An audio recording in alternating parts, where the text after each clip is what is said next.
If you are remotely familiar with Titanfall 2, the odds are that you know about its incredible campaign. Despite only having an average runtime of under 4 hours, the story, visuals, characters, and level design are among the best that you will ever see in an FPS campaign. Those who are even bigger fans of the game will probably already be aware of the most iconic mission the game has to offer. Now, you're probably expecting this video to be exclusively about effect and cause, and don't worry, said mission will occupy the entire second half of today's video, but I'm a firm believer in not just one, but two of Titanfall's campaign missions, Into the Abyss and Effect and Cause. Every mission feels unique and memorable, but these two in particular bounce off of one another perfectly. Ash's Abyss is the perfect setup of masterful level design and storytelling that leads you directly into the most captivating time distortion segment I've personally ever experienced in a shooter. So before we delve into the greatest mission ever curated, let's first break down and do justice to the mission that warms the player up to it. Major Anderson went this way. It could be a shortcut to the rendezvous point. I recommend we proceed. Transferring controls to pilot. Watch our step.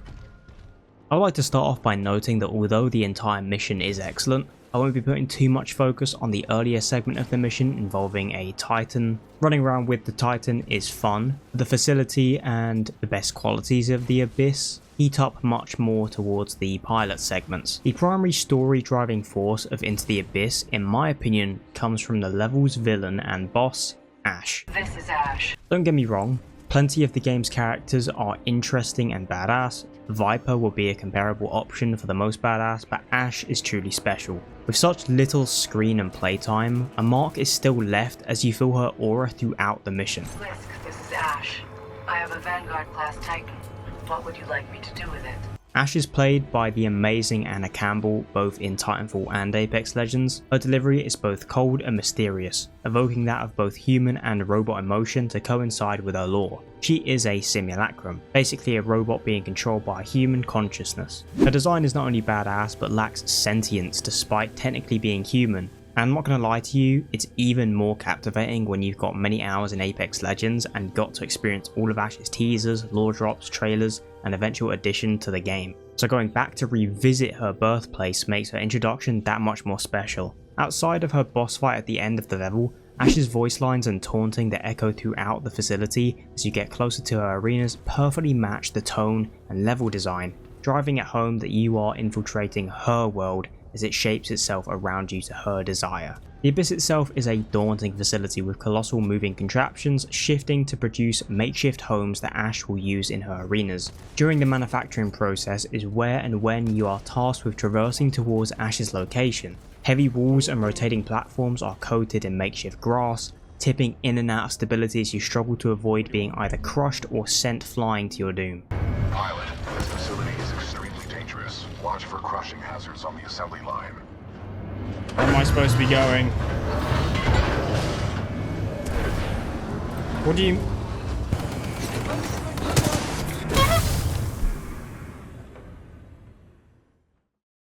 I don't remember this level being this hard. The scale of the terrain and buildings alone is special, but of course the level design is finalized with its sound design to convey just how heavy and dangerous each contraption and all the equipment is. As for the platforming segment comes to a close, you enter a huge wide open room with an increase in verticality. The scale alone makes you feel like an ant, and now the traversal is flipped with you being tasked with crawling your way up a very unsafe selection of platforms, and as you reach the top, Ash will once again chime in sarcastically before welcoming you to the roof where her arena awaits you. Impressive, pilot. You made it all this way alive.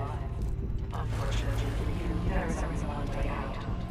Step up to the moving platform.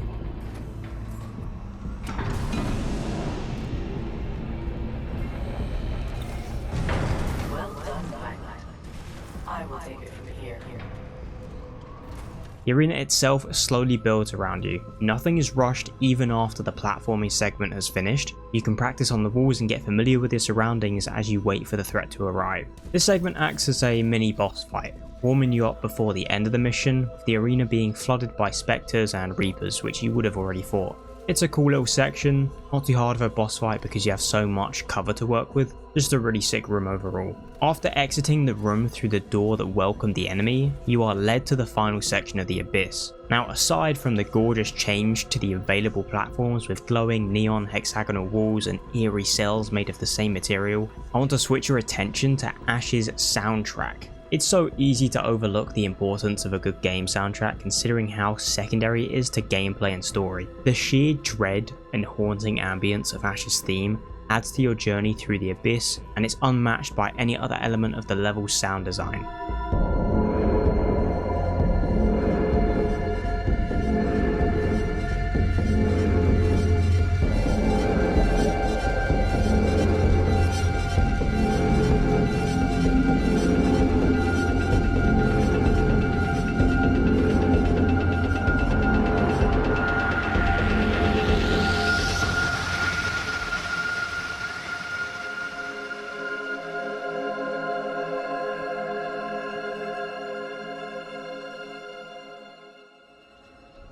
It's no wonder the theme made its return during the Ash teasers for Apex Legends. It's so foreboding and plays throughout the level in preparation for her appearance. Speaking of which, after escaping the tick-infested hexagons, a well-timed wall run on another moving platform is required in order to reunite you with BT. Another battle ensues, this time with other Titans, until you are finally introduced to Ash.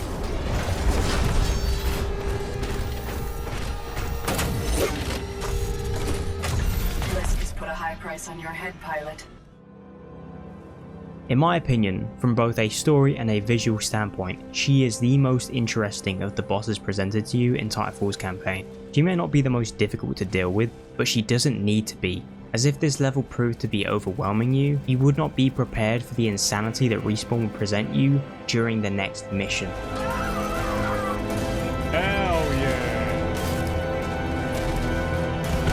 Damn.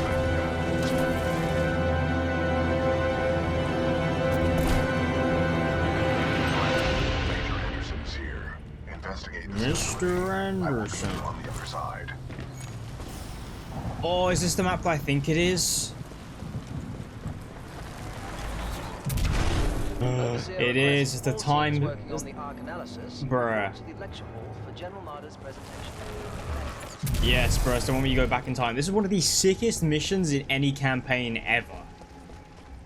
Affecting Cause wastes no time in welcoming the player to the concept of the mission, randomly transporting you to what seems to be the past of the facility you are standing in. At first it's easy to assume it's some sort of a hallucination, but BT is quick to put the idea down, confirming it to be real distortions in time. As of now, you have no real control of when these distortions take place, but that is soon to change as the mission progresses. There is an immediate juxtaposition in atmosphere, as the neglected facility is overrun with damage and wildlife. You and BT must now embark on somewhat of a buddy cop mission to investigate what happened here. So after finding Anderson's top half and finding the origin of the disaster, it's time to locate your time distorting device on the other half of Anderson's corpse. Once BT has yeeted you into the opposite building, the time distortions return, starting up again in one of the creepiest rooms in the whole campaign. Hostile stalkers being deployed in the past while zombified stalkers rise in the rust in their present. Get me out of it. Wait. Oh my god.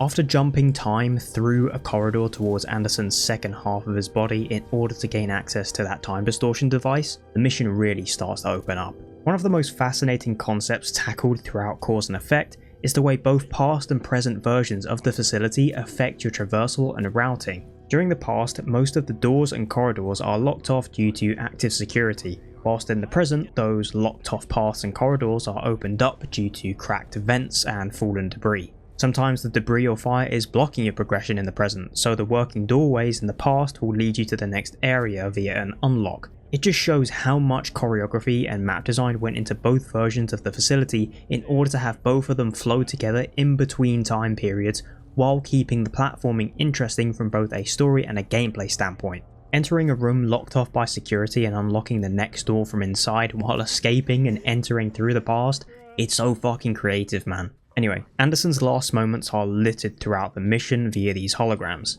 They serve as a nice beat or checkpoint in the story and pace the player well. You are essentially reliving his discovery of the Ark, the enormous time-bending weapon that he failed to stop before its catastrophic failure. Storing it. Whatever they're planning, it's potentially catastrophic.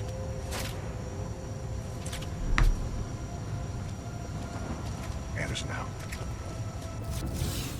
Back to the gameplay aspects, it's worth noting that plenty of dangers are presented to you despite the focus in platforming. Functioning turrets and soldiers are more present during the past, while flames, animals and stalkers, even holes in the ground, are required to get past during certain areas in the present. And this danger is conveyed even further if you stop to look around and see what the passage of time has done to the place, such as these body bags. Were they already dead in the past? Test subjects perhaps? Did they die before the Ark exploded? Or did they succumb to the flames that flood the facility as of current? I fucking love the storytelling done in the background. The following rooms take the platforming to the next level. Each jump must be accompanied by the correct choice of time period in order to avoid falling to your death. In between the platforming, neither period is safe. Either deal with the soldiers in the past or the prowlers in the present. The choice is up to you. Every twist and turn has a creative approach, man, and it just never gets old. Matter of fact, I'm just going to let you admire this next area and its progression because my words will not do it justice.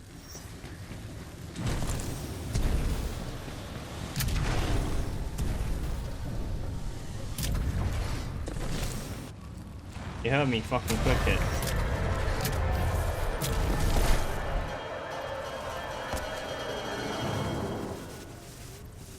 It's so cool, dude. It's so cool. Like, they're so creative with the way they did this shit. Thing was just a test. One of our own planets is next. Like, imagine if I was good at this.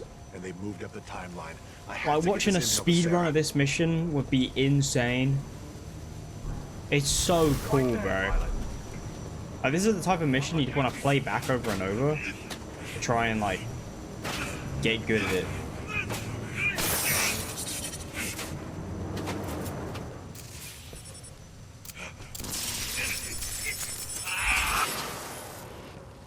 That was Major Anderson's final recording.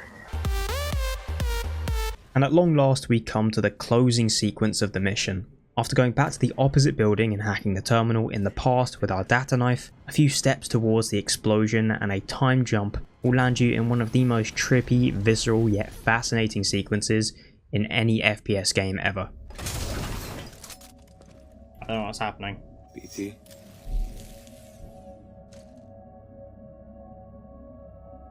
Shit.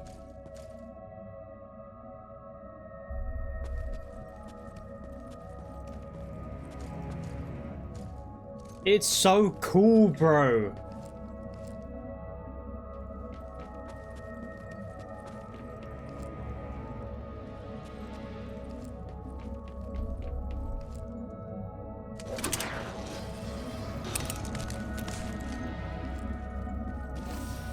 Look at this, man.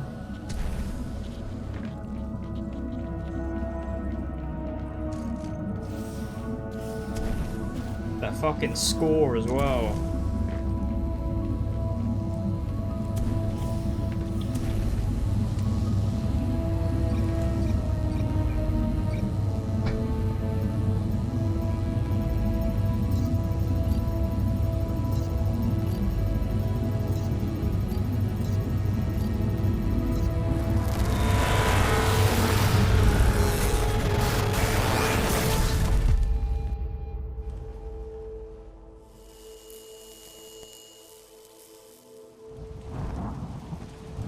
Well done, pilot.